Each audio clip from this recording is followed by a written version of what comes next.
Sawadee. Um, I'm on these different Taoist groups on Facebook, and a question has been floated. What is the Taoist view of homosexuality? But I'll answer that later. I first of all want to address the issue of what is the Taoist view of sex, right? So you must be aware with the cultivation of Qigong, you got to know the Qigong pathway. Yeah, and the Qigong pathway is Jing, Qi, and Shen. So Jing is essence. It's actually this, we call it the sexual fluid, but it's more than that. It's like when you have puberty and you have menopause. These things are dictated by something in the body. This is the Jing releasing itself gradually over a lifetime. You see what I mean? So that's what we've got to. This is our very life force. So we have to slow it down, and instead of expending it all the time. Now, so that Jing is extreme yin, it's extreme yin. So this is what danger of drugs is, because it taps into this. This is where the pleasure comes from. It's all transmuted sexual pleasure. That's all the pleasures that we enjoy in life are this Jing coming out. Instead of in a natural way, we're forcing it out by the use of drugs. They go in there and tap into it, you see. There's only one thing that can be beneficial, perhaps, and that's ginseng, real ginseng, and that can bring out the Jing in a positive way, in a good way, But So that's Jing, and then that's the fuel of our life. That's what keeps us alive, right? And then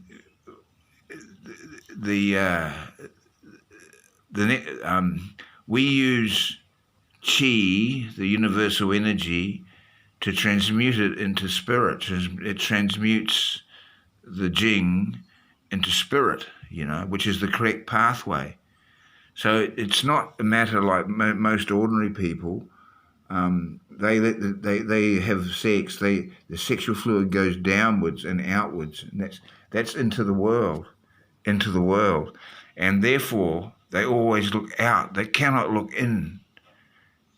Inwards and upwards is the true pathway. Inwards and upwards towards heaven. But when you let the Jing go, you cannot help but go outwards into the world, and you look there for your happiness in the world. There was a guru in India long ago. He was asked, how often should a person have sex? And he said, never. And they said, oh, come on, mate, you know what I mean? What about when I have kids? He said, that's the only time it could be permissible, strictly for that reason, you see. And they would, come on, mate. They kept on nagging him to bring it down. And in the end, he brought it down to once a month. But like the Sanatana Dharma, which is Hinduism, and Buddhism, Taoism are virtually the same thing, but one's in an Indian context and one's in the Chinese context. So Dharma, it means the eternal way, and it also has a meaning of that which supports it. That's what supports it. So the real name for Hinduism is the Sanatana Dharma, which virtually translates to the eternal way, the eternal truth. And this is the same as Tao, has exactly the same meaning, basically. That the great way and that which supports it. What else?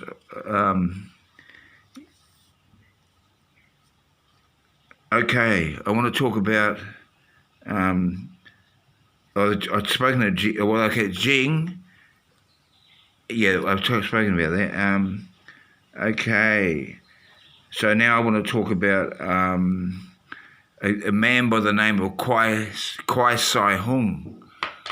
Kwan Sai Hung. I think he's still alive. He'd be probably over 100 now. It's not unusual for Taoists to live long, you know. A human life, according to Master Nihai Jing, is 120 years. 120 years. And that's manifest. And also the other side is 120 years unmanifest.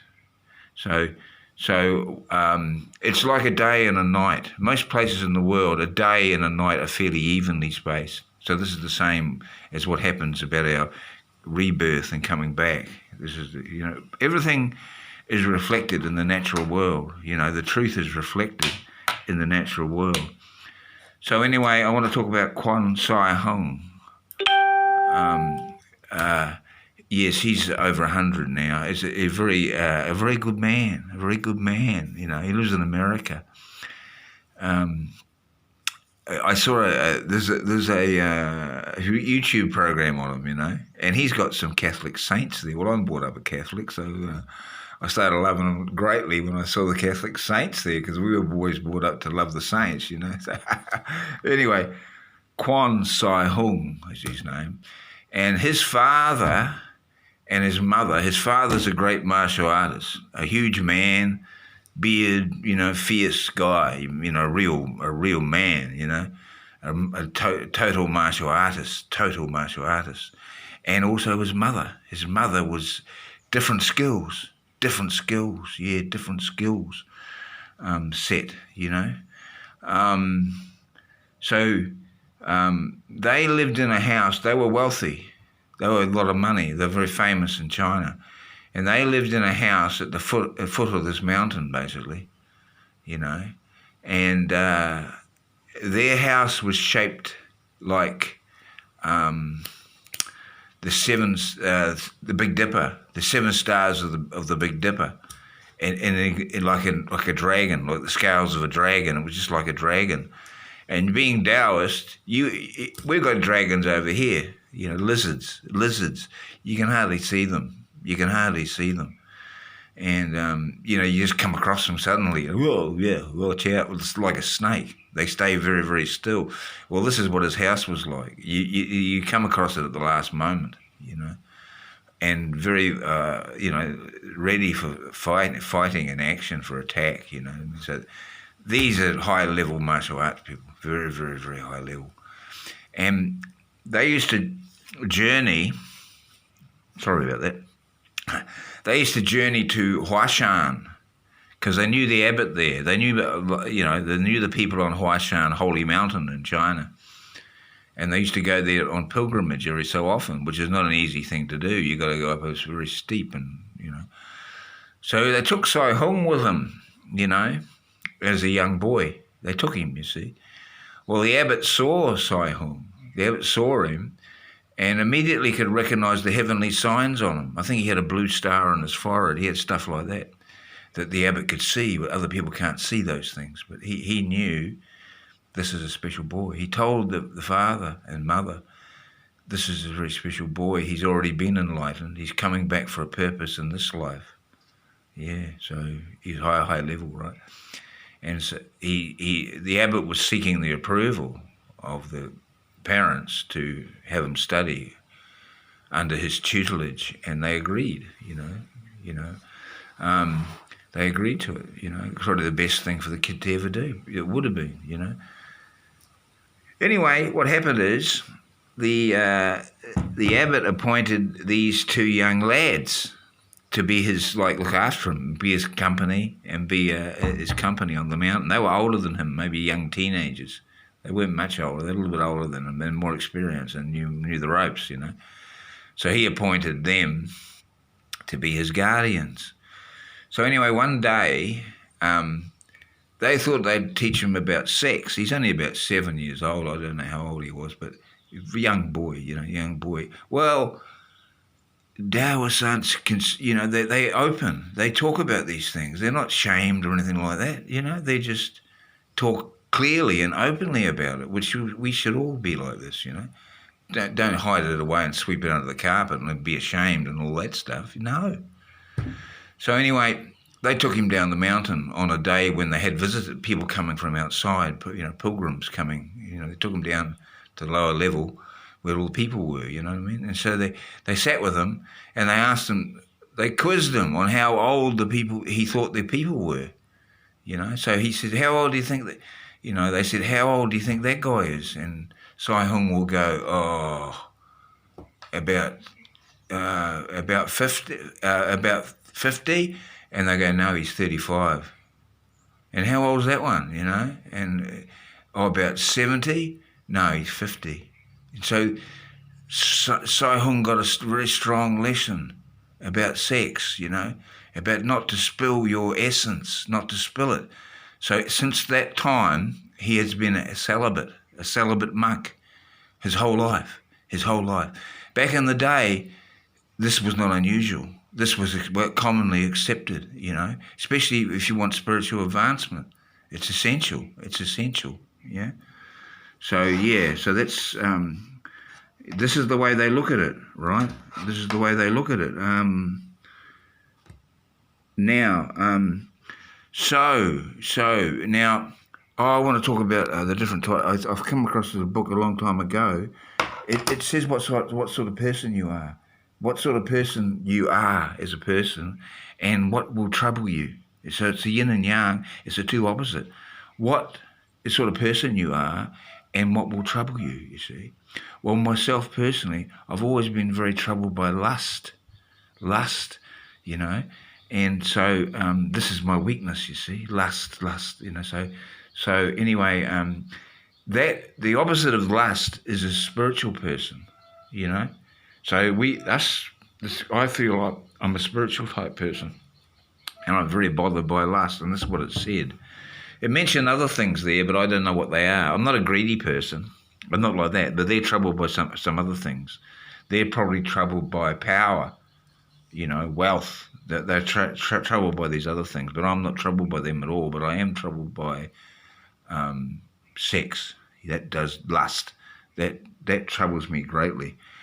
And I know myself, if I indulge in lust, especially being an older person, it weakens me. It weakens me inside. It's a most serious matter because I'm getting older.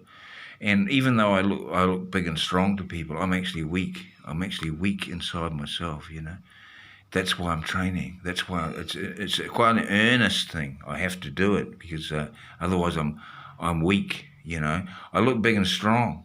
Even when I was working, I'd see people smaller than me, better balance, stronger, able to do more than me, and I've trained all my life and I'm not as good as these guys are just naturally.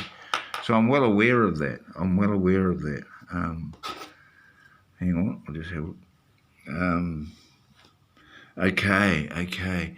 Now let's look at homosexuality. Well, you got yin and yang. That's the correct sexual combination.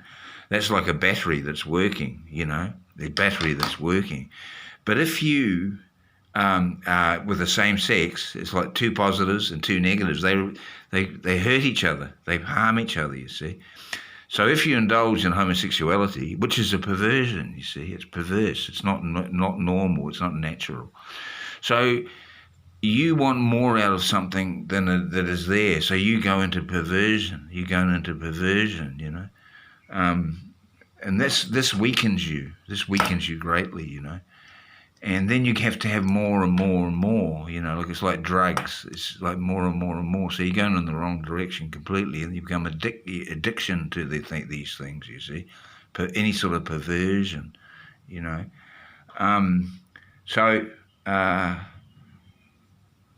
Then if you do indulge in this, you've got to know the way to counter the ill effects of it, Now, there's some good news in all of this,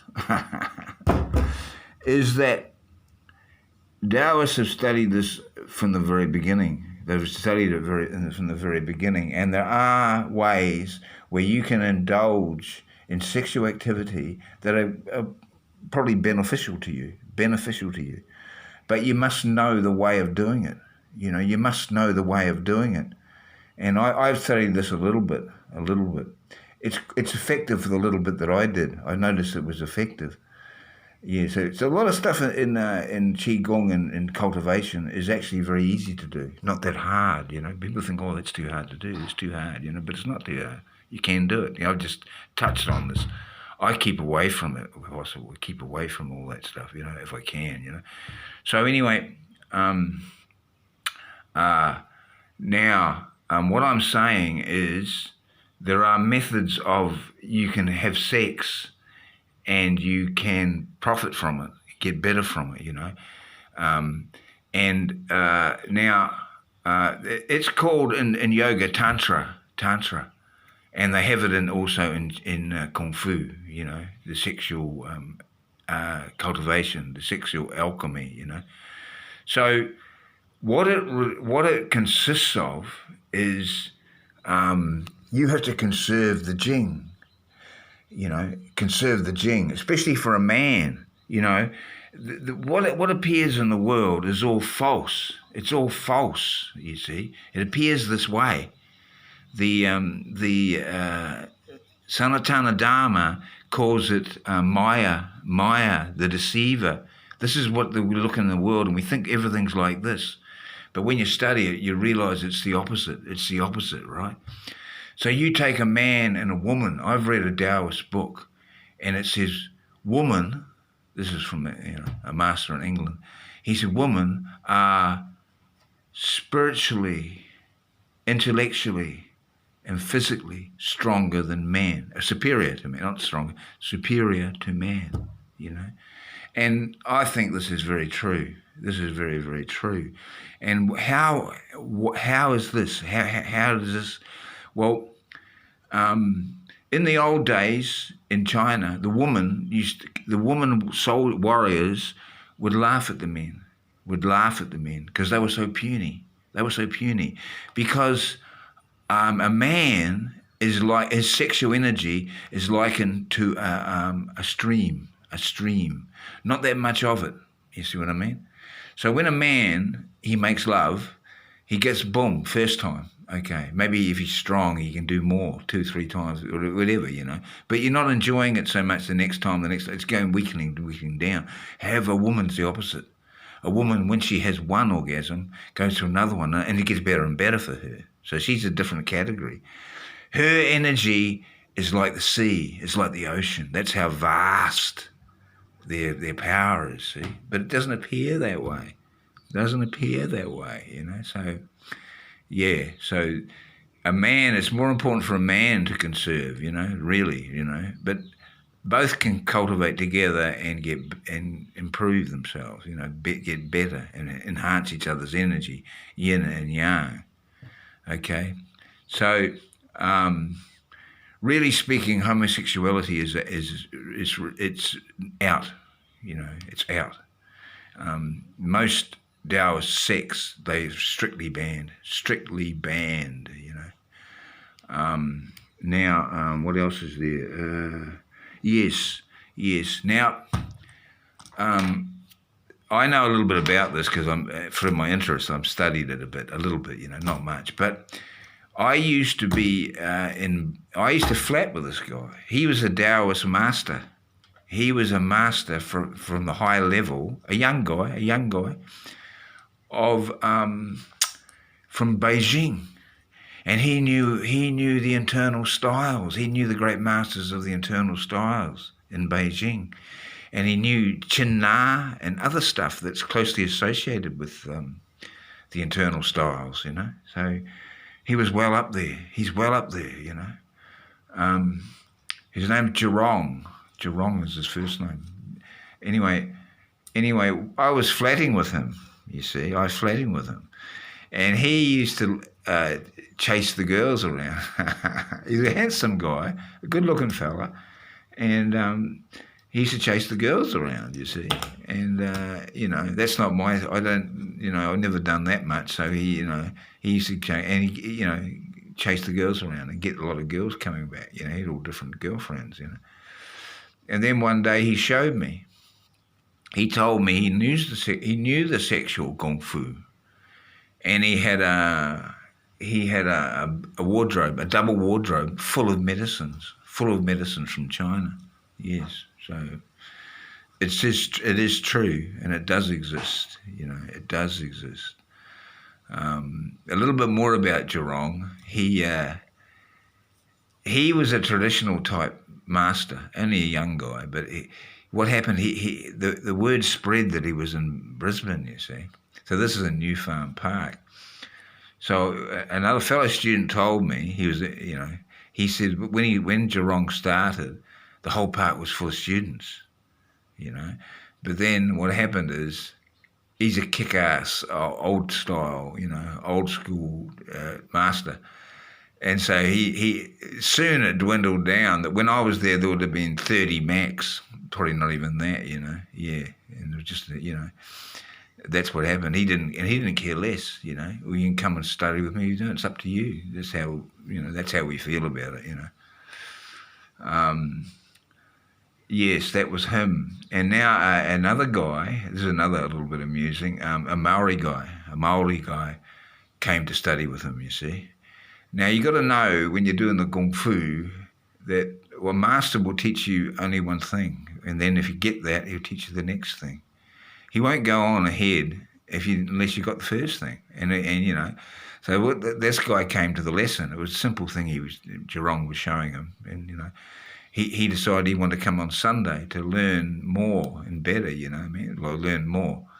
So a private lesson for Jurong wasn't just one person. He was surprised. He thought it was one-on-one. No, it was about 2 or 3 people maybe, more.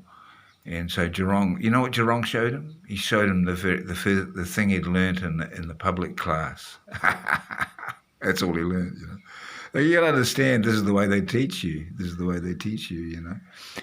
Another little story about Jurong is that one day we were out, the students, we went out somewhere together, and he was in a shop buying some food, and this particular time he had his shorts on, and we all were blown away by the legs on him. Man, they were like tree trunks, I've never seen legs like that, so muscly, so powerful, and upper body not that much, but lower legs, whew, And we said, "Hey, Jurong, where did you get legs like that from?" And Jurong turned around, "Horse dance, Okay then. Okay. Tawadee krap.